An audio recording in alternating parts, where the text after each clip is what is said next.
ప్రజల చేత ఎన్నుకోబడిన ఎమ్మెల్యే, మళ్ళీ రిపీట్ చేస్తా ఉన్నా, ప్రజలు ఓటేస్తే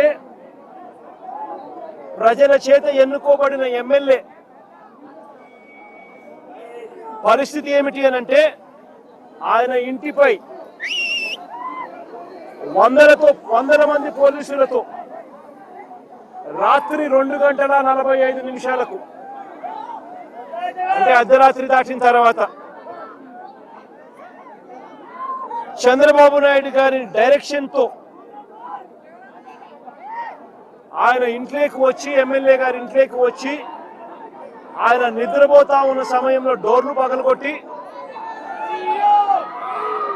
సీసీ కెమెరాలన్నీ కూడా ఎవరైనా దొంగతనానికి వస్తే సీసీ కెమెరాలు ఇంట్లో ఉంటే ఆ సీసీ కెమెరాలను ధ్వంసం చేస్తారు, తీసుకొని పోతారు.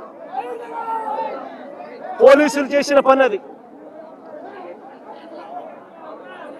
2:45 అంటే ఎవరు మనుషులు సంచారం లేని సమయంలో అర్ధరాత్రి దాటిన తర్వాత దొంగల మాదిరి పోలీసులు రావడం, బందిపోటు ముఠాల మాదిరి 100 మంది పోలీసులు రావడం, వచ్చి సీసీ కెమెరాలు ఇంట్లో ఉండేటివన్నీ కూడా తీసేయడము, పగలగొట్టడము, తీసుకొని దొంగతనం చేసుకొని పోవడం, డోర్లు పగలగొట్టడం, ఇంట్లోకి చొరబడడం,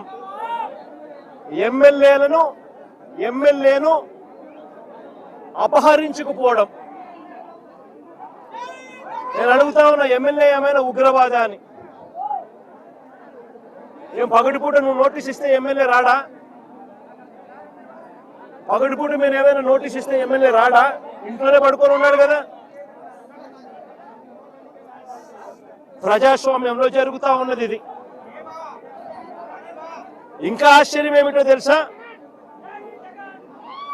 గంటల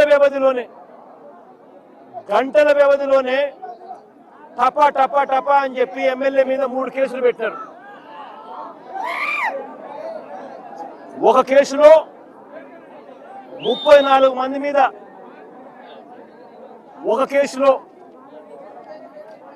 ఇబ్బంది పెట్టే కార్యక్రమం చేస్తే, రెండో కేసులో మొదటి పెట్టిన 34 మంది కాక మరో 14 మందిని చేర్చి మళ్ళీ ఇబ్బంది పెట్టే కార్యక్రమం. మూడో కేసుకు వచ్చేసరికి మరో 12 మందిని మళ్ళీ ఇరికిచ్చే కార్యక్రమం. ఈరోజు మొత్తంగా 38 మందిని రిమాండ్కు పంపిన పరిస్థితులు ఈరోజు చూస్తా ఉన్నాం.